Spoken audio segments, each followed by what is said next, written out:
और multiples multiplication की equation के हिस्से हैं और आज हम मल्टीप्लिकेशन को एक विजुअल तरीके से देखेंगे।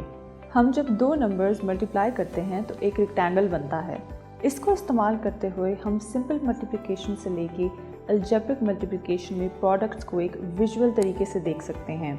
इसके लिए मैं आपका तारुफ एक मल्टीप्लिकेशन ग्रिड से करवाना चाहूँगी, जिसकी दो साइड्स पे लाइंस डाल दी और बीच में मल्टीप्लिकेशन का साइन डाल दिया।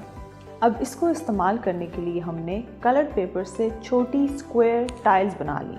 मैंने ब्लू कलर पेपर से वो टाइल्स बनाई जिनसे मैं ग्रिड को भरूंगी या जो प्रोडक्ट होगा, और मस्टर्ड कलर पेपर से वो टाइल्स बनाई जो कि मेरे मल्टीप्लाई होने वाले नंबर्स होंगे। अब हम ये देखेंगे कि कैसे दो नंबर्स की लाइंस जो कि साइड्स पे होती हैं वो एक भरा हुआ रेक्टेंगल बनाएंगी। अब हम 2 into 3 की एग्जांपल लेते हैं। 2 के लिए हमने 2 स्क्वायर्स एक साइड पे रख लिए और 3 के लिए हमने 3 स्क्वायर्स दूसरी साइड पे।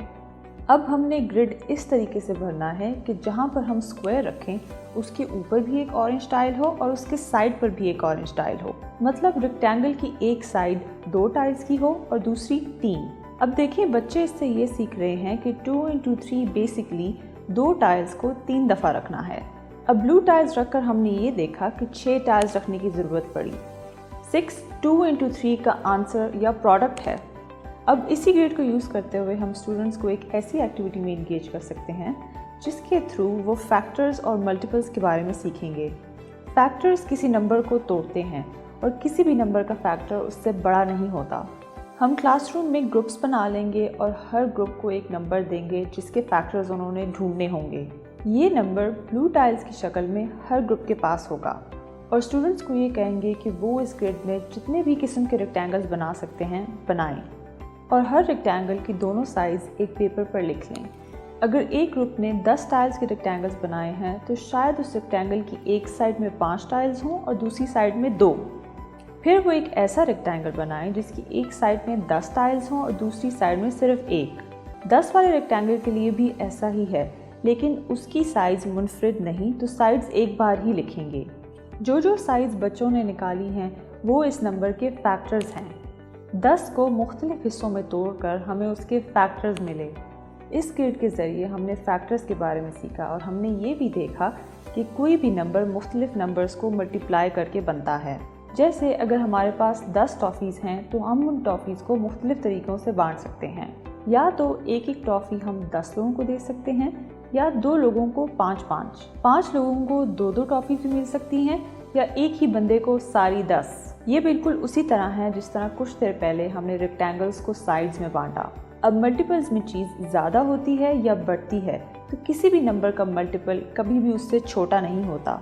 अब क्लासरूम में हर ग्रुप को एक एक नंबर दे दें जो कि हमने रेक्टेंगल की साइड मुकर्रर कर दी है। ये येलो टाइल्स की शक्ल में होंगे और स्टूडेंट से कहेंगे कि इस साइड को इतना ही रखकर जितने रेक्टेंगल्स बना सकते हैं बनाएं और इन रेक्टेंगल्स में ब्लू टाइल्स की तादाद अपने पास लिखते जाएं। हम नंबर 3 को मिसाल के तौर पर इस्तेमाल करते हैं। हमने शुरू किया दूसरी साइड पर एक टाइल रखकर, 3 ब्लू टाइल्स लगी हमारी। फिर हमने दूसरी साइड पर एक और टाइल रखी तो मुख्तलिफ ट्रायंगल बन गया। तो इस तरह हमारी 6 टाइल्स लगी। तो इस तरह दूसरी साइड पर एक एक करके टाइल्स बढ़ाते रहें तो डिफरेंट रेक्टेंगल्स बनते जा रहे हैं। इस तरह हम अनगिनत या इन्फिनिटी रेक्टेंगल्स बना सकते हैं। ये जो एक साइड पर 3 टाइल्स रखकर हम मुख्तलिफ रेक्टेंगल्स बना रहे हैं ये उसके मल्टीपल्स थे।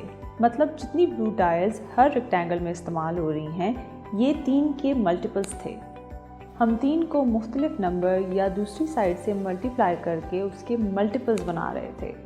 जैसा अगर मैं कहूँ कि आज मैं जिस से मिलूँगी उसको 3 टॉफ़ीज़ दूँगी तो मुझे कितनी टॉफ़ीज़ ख़रीदनी होंगी। ये तो इस बात पर डिपेंड करता है कि आज मैं कितने लोगों से मिलती हूँ, लेकिन जितनी भी टॉफ़ीज़ चाहिए होंगी वो 3 का मल्टीपल होंगी। इस मल्टीप्लिकेशन ग्रिड से हमने ये भी देखा कि रेक्टेंगल के एरिया का फार्मूला लेंथ इंटू ब्रेथ कैसे होता है। इस ग्रिड को हम अलजेब्रिक मल्टीप्लिकेशन के लिए भी इस्तेमाल कर सकते हैं, वो हम दूसरी वीडियो में देखेंगे।